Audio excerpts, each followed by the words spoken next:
colapsó el sistema de salud en México. ¿El INSABI no sirvió para nada? El sistema de salud de México no colapsó, lo colapsaron.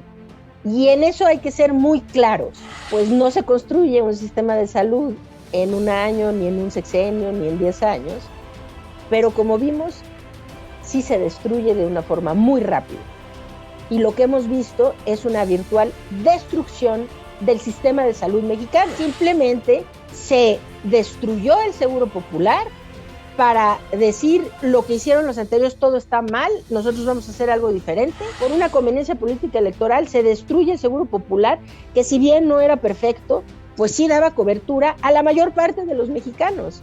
Y la cobertura que proporcionaba era cada vez mejor y más robusta. Es decir, se aumentó en 15.6 millones de mexicanos la cantidad de personas que ya no tenían cobertura médica, simplemente por este cambio arbitrario, absurdo, mal planeado, improvisado, de meter al INSABI.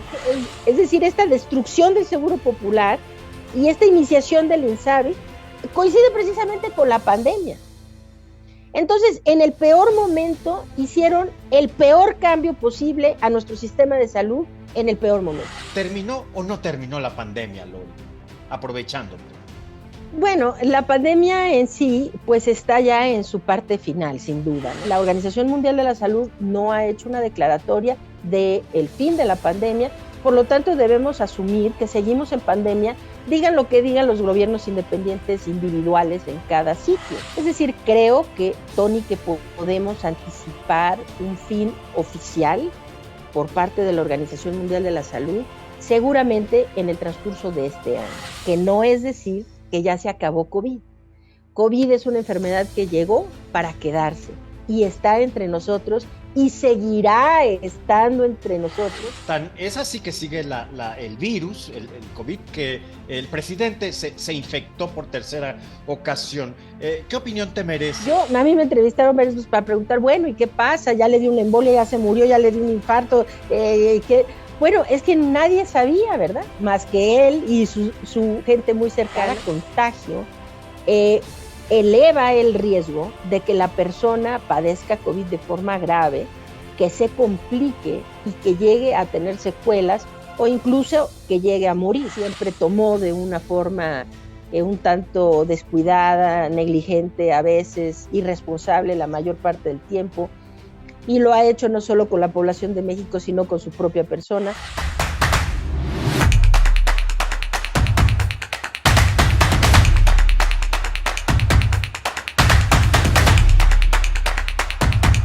Gracias, muchas gracias por estar con nosotros. Esta es la revolución del debate.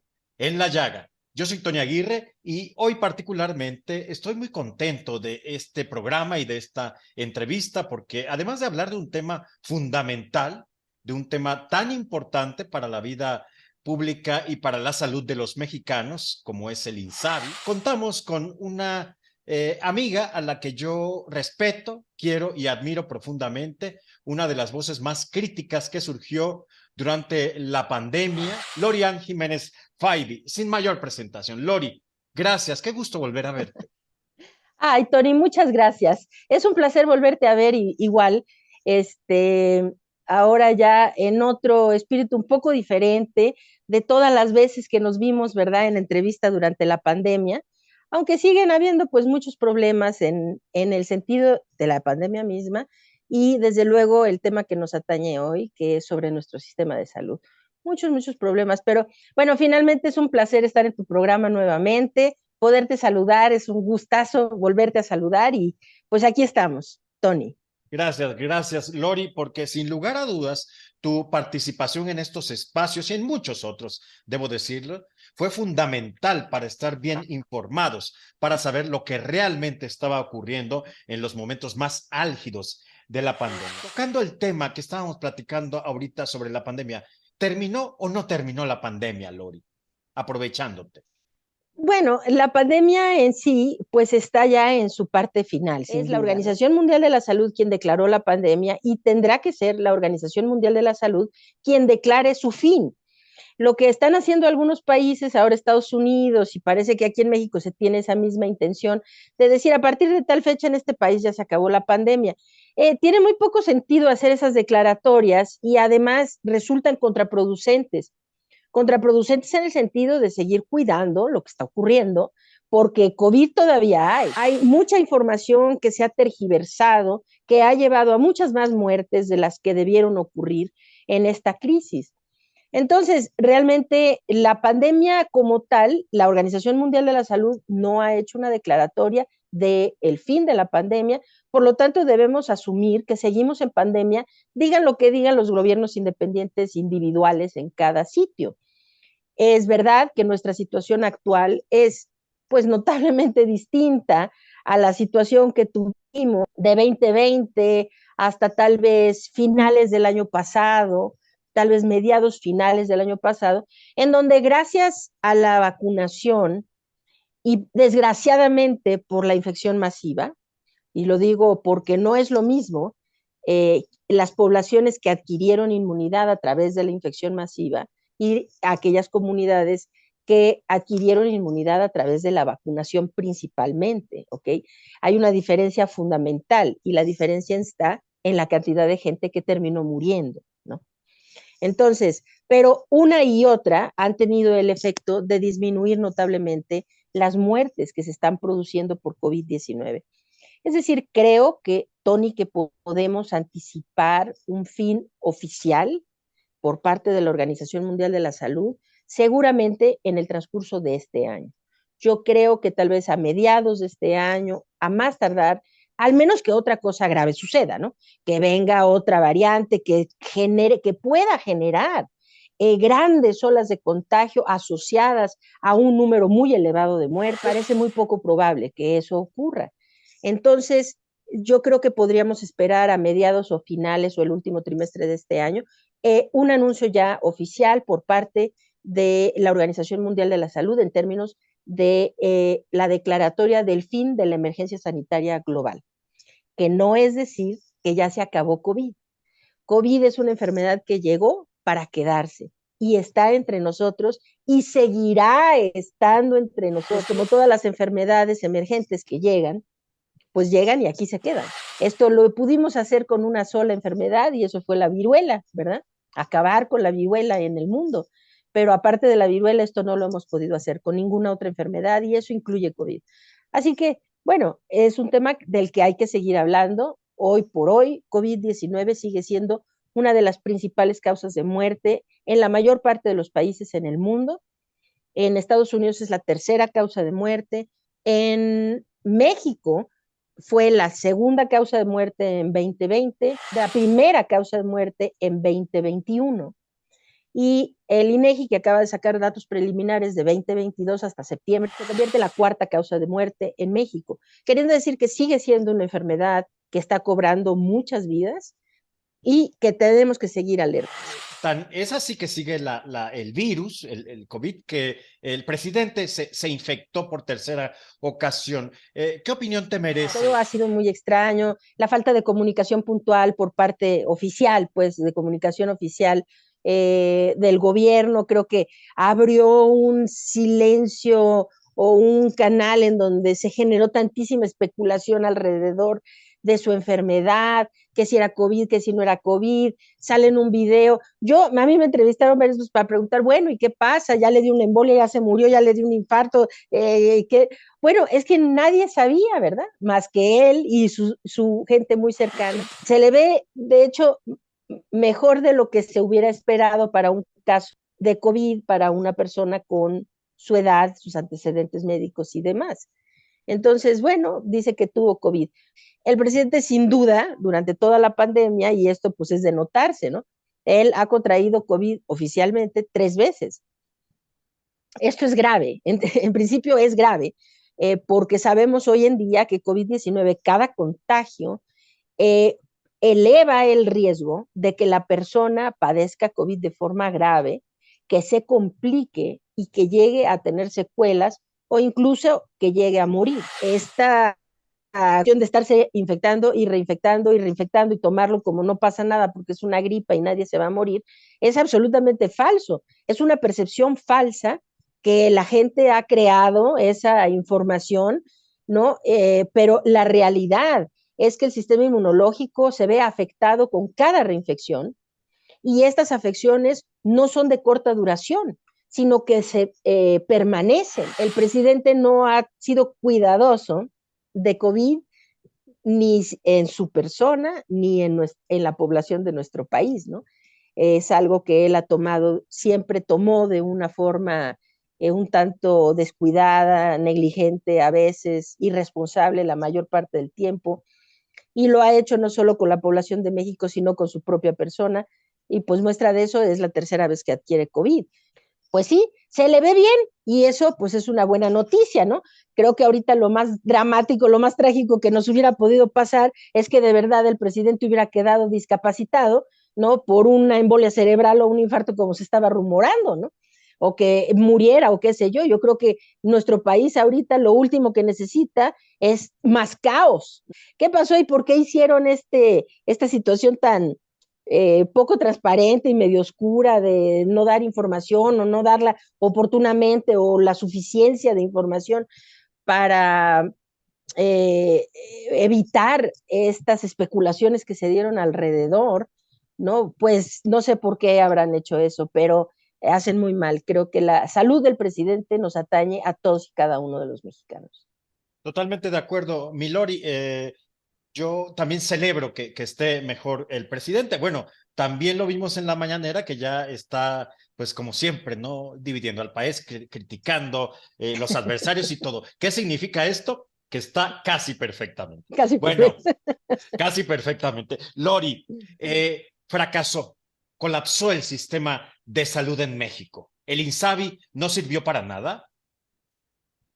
No, claro, o sea, a ver, el sistema de salud de México no colapsó, lo colapsaron. Y en eso hay que ser muy claros, ¿sí?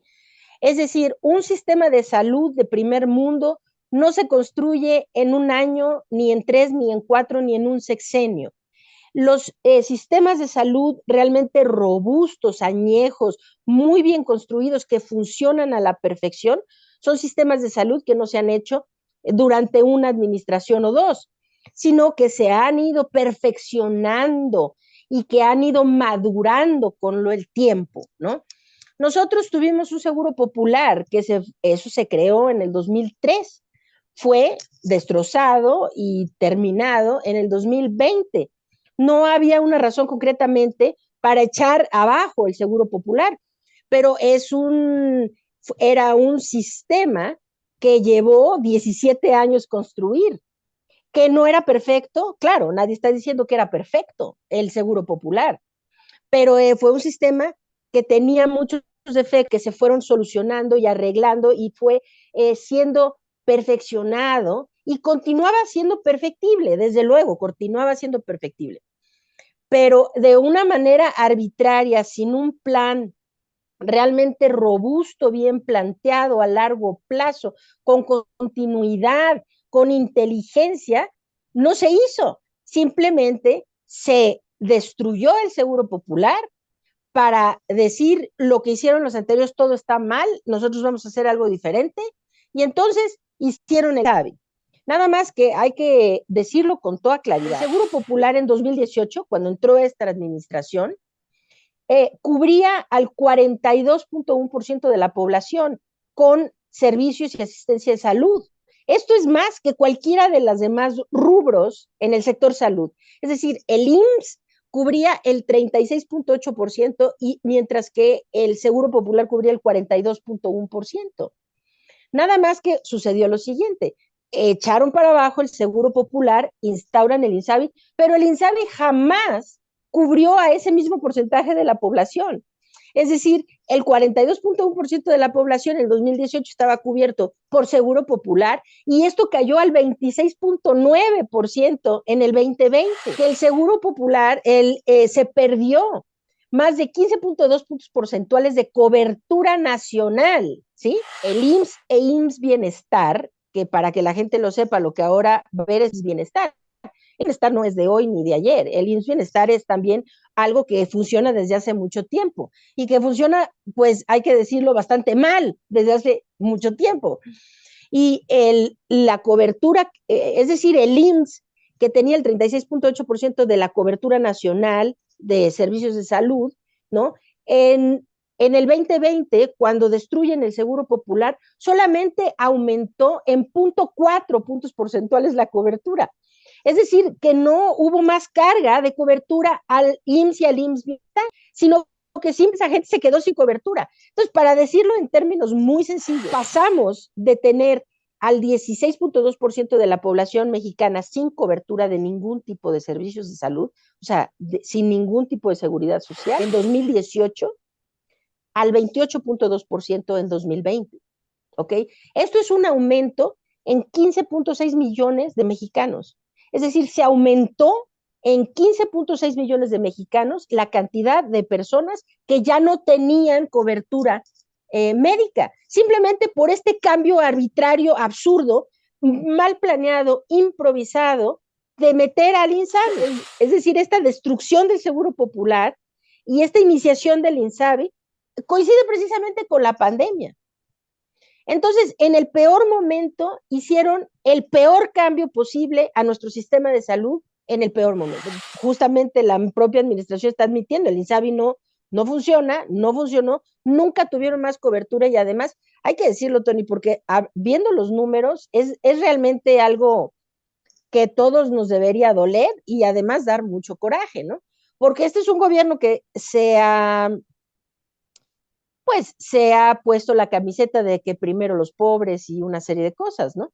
Primero vamos a ver por los más desprotegidos. Pero cuando estos 15.6 millones de mexicanos se quedaron sin cobertura médica, la mayoría fueron en comunidades rurales. Creo que lo más grave ha sido, como dije al principio, un sistema de salud robusto de primer mundo que funciona con cobertura universal, todo esto que deseamos y que queremos y que se habla y se dice que se va a tener en tal año, en tal otro año, no se va a tener nunca, ¿sí? Mientras no se dejen de politizar y manipular el sistema de salud mexicano de acuerdo con conveniencias político-electorales. Eso es lo que ha sucedido. Por una conveniencia política electoral se destruye el Seguro Popular, que si bien no era perfecto, pues sí daba cobertura a la mayor parte de los mexicanos. Y la cobertura que proporcionaba era cada vez mejor y más robusta, que en lugar de destruirlo, pues esto se debió haber perfeccionado, quitando las fallas que posiblemente hubiera podido tener, mejorando eso, una serie de cosas. Pero ahora, pues no se construye un sistema de salud en un año, ni en un sexenio, ni en 10 años, pero como vimos, sí se destruye de una forma muy rápida. Y lo que hemos visto es una virtual destrucción del sistema de salud mexicano. Es decir, es que IMSS nunca dio servicios a la misma población que a la que le daba servicios de salud el Seguro Popular. Nunca estuvieron, o sea, siempre fue más el Seguro Popular. ¿Me explico? Vaya, nunca sirvió, digámoslo así, Lori. Oye, Lori, dentro de este terreno de destrucción del sistema de salud, se circunscribe el hecho de los medicamentos, la falta de medicamentos, la falta de distribución, de compra, venta y demás. Desde luego, o sea, son muchos puntos. O sea, nuestro sistema de salud está cada vez más centralizado, ¿no? O sea, cada vez se hace de una forma más fragmentada, más desarticulada, más centralizada, ¿no? Y esto incluye un montón de cosas. No hay continuidad en programas de salud. Esto hay que verlo. Todos los indicadores de salud en nuestro país están a la baja, pero a la baja, de picada a la baja, ¿no? No hay continuidad en programas de salud como por ejemplo la vacunación infantil. Nunca en nuestro país habíamos tenido una cobertura de vacunación infantil tan baja como la que hoy en día tenemos o la que se tiene a partir de que esta administración entró al poder o estuvo en el gobierno, ¿no? El desabasto es uno de los problemas principales. El desabasto, la falta de presupuesto incluye presupuesto para el abasto de medicamentos, de insumos, de infraestructura y de todo lo demás, claro, pero también el presupuesto incluye darle salarios dignos a los médicos y a los trabajadores de la salud y poder tener más especialistas que quieran trabajar en el sector público, ¿no? Ofreciéndoles los salarios dignos, ¿no? Contratando, ¿no? Falta basificar a un montón de médicos, hacer sueldos y salarios dignos, no solo para los médicos, para las enfermeras, los enfermeros, para el resto del personal de la salud, etcétera. Tenemos hoy el sistema de salud más empobrecido, más deteriorado que hemos tenido durante tal vez pues muchas décadas, desde hace muchas décadas. Y esto, Tony, se puede ver en un sinnúmero de indicadores. Durante la pandemia, claro, pasó un fenómeno, disminuyó la esperanza de vida a nivel mundial. A nivel mundial hubo una disminución en la esperanza de vida, pero esa disminución en la esperanza de vida es muchísimo más dramática aquí en México. Tengo acá las cifras. Mira, en el mundo, después de 2021, la esperanza de vida disminuyó en promedio 1.6 años, 1.64 años, disminución en la esperanza de vida. Esto es muy grave, ¿eh? De hecho, no había habido disminuciones en la esperanza de vida a nivel mundial desde que el tiempo es tiempo, ¿no?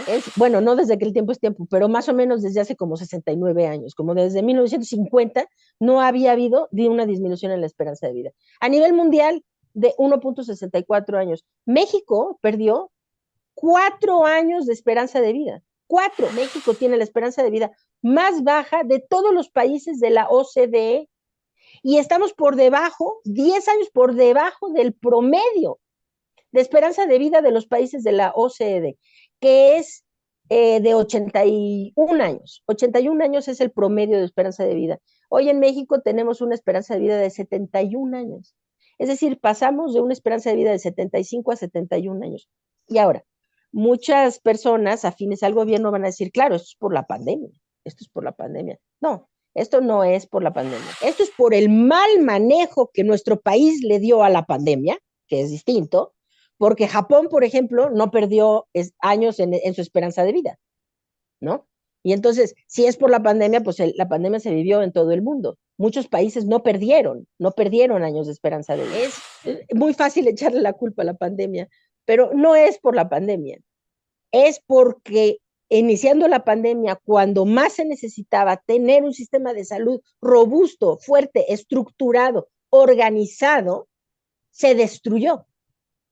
Y entonces, esto es lo que nos queda. Lori, ¿qué nos dejas en esta conversación y qué te deja la misma? Bueno, yo creo que es un momento en que los mexicanos necesitamos todos reflexionar en qué tipo de país es el que queremos yendo para adelante, ¿verdad? Es decir, la destrucción de nuestras instituciones con fines político-electorales creo que no nos está llevando a nada bueno. Y uno de los indicadores realmente más dolorosos, más incisivos, es la pérdida no solo de vidas, sino de calidad de vida que se ha tenido por esta estrategia, bueno, por esta falta de estrategia en el manejo correcto de las políticas de salud pública. La salud es nuestro principal tesoro, es el principal tesoro de cada ser humano, la salud y su calidad de vida. Y está hoy siendo manipulada por un gobierno o unos gobernantes que están improvisando y esto nos ha hecho ya retroceder décadas en el avance y en de querer, de aspirar hacia tener un sistema de salud realmente universal, gratuito, funcional, de calidad para nuestra población. Gloria Jiménez Faibi, gracias de verdad. Qué gusto volver a verte, escucharte, siempre dándole luz a estos temas que son vitales, que son tan importantes. Gracias, muchas gracias, Loris. Nada que agradecer, Tony. El gusto ha sido mío. Un placer, como siempre, estar en tu programa. Muchas gracias. Gracias a Lori Ann Jiménez Faibi, una científica de primer nivel, doctora en ciencias médicas por la Universidad de Harvard, nada más ni nada menos. Gracias por habernos acompañado. Hagan todo lo posible para que este espacio libre, crítico y plural siga existiendo, subsistiendo para todos ustedes. Yo soy Tony Aguirre. Esta fue La Revolución del Debate en La Llaga. Hasta la próxima. Gracias.